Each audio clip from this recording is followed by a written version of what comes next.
The Whispers of Marrow House. Nestled deep in the heart of rural Pennsylvania, at the end of a gravel road long forgotten by GPS and too broken for most vehicles to survive, stood a house the locals called Marrow House. The name was earned not from any known history, but from the way it seemed to gnaw into your bones the longer you looked at it. Marrow House was older than any records in the county, a relic from a time when people built homes by hand and buried secrets in the foundation. No one lived there. No one had for decades. But the windows never gathered dust. The porch never rotted. And the lights, according to some who dared to look, flickered on some nights long after midnight, when the moon was high and the wind stood still. Caleb Worthington was a history student from Pittsburgh. Obsessed with forgotten architecture and local legends, he stumbled across a faded newspaper clipping in the university archive about the Marrow property. Estate for sale, no heirs, no claims. It had been printed in 1972. No heirs, he thought. That was curious. Even the loneliest souls left someone behind. Intrigued, Caleb packed his car with camera gear, audio recorders, and a handful of granola bars, and set off for the woods. He arrived just before dusk. The air grew colder the closer he got, as if the land itself exhaled a warning. His tires crunched over gravel, and then silence. No birds. No insects. Just the sound of his own breathing. Marrow House was intact. Not decrepit, not collapsing, but frozen in time. The shutters were closed. The paint, though dulled, clung tightly to the siding. The iron gate out front opened without protest, its hinges whispering like cloth against stone. He stepped inside. Dust. But only a thin layer. As though someone had been cleaning, half-heartedly, every few months. The furniture was antique but not musty. The air smelled like cedar and something faintly metallic, like rusted chains or old blood. Caleb moved room to room, documenting everything. He paused when he reached the grand staircase, an elaborate spiral that curved up into the dark. Something about the way it twisted reminded him of a spine. He didn't see the woman at first. Just a shadow, just at the top. He looked up, nothing. His camera lens fogged. He stayed the night. He shouldn't have. The first sign that something was wrong came at 2:13 a.m. He was reviewing footage on his laptop when the lights flickered. Then came the whisper. At first, he thought it was wind, go back. But there was no wind. Then again, go back. Go back.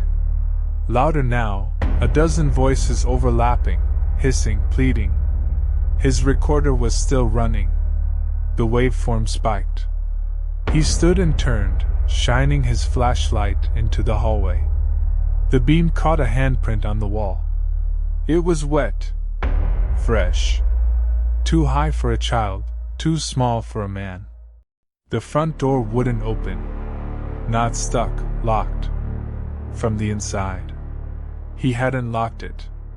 The whispers grew bolder after 3 a.m. They no longer hid in the walls.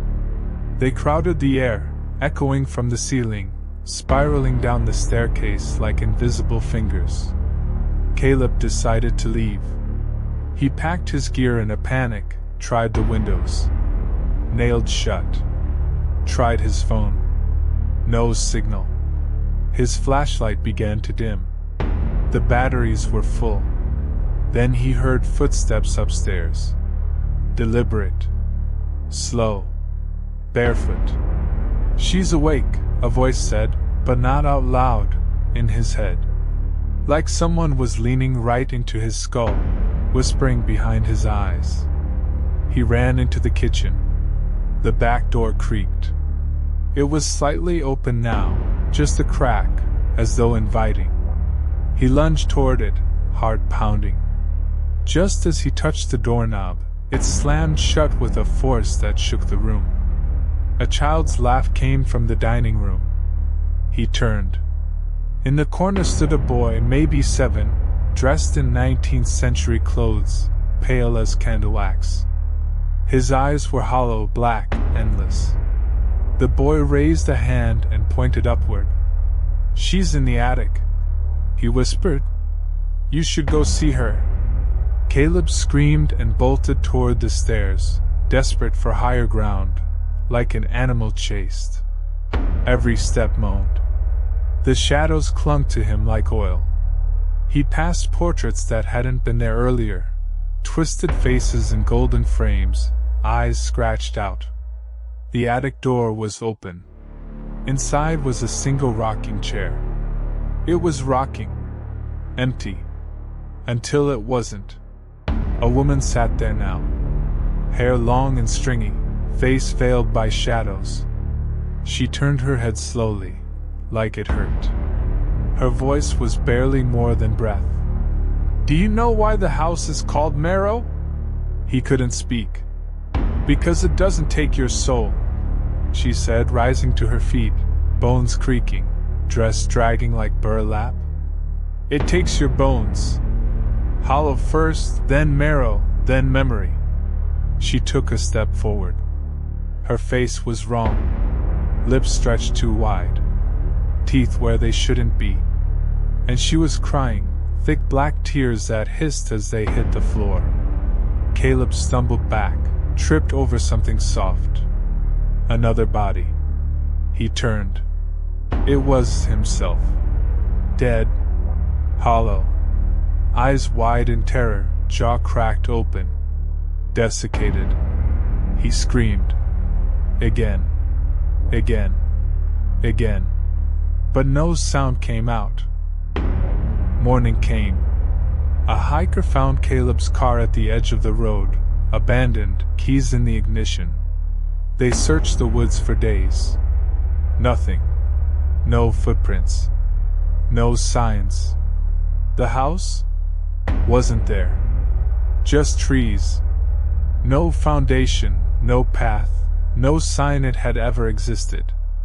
Locals claimed there had never been a house at the end of that road. Just a stretch of cursed land where no plants grew, where animals refused to enter, and where strange cries sometimes echoed at night. But Caleb's last footage, found in his camera weeks later by a local collector who refused to explain how he got it, shows one final frame. A dark attic. A rocking chair.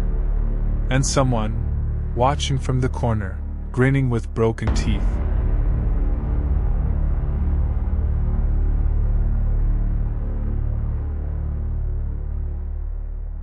Thank you for watching, but beware, some stories never truly end.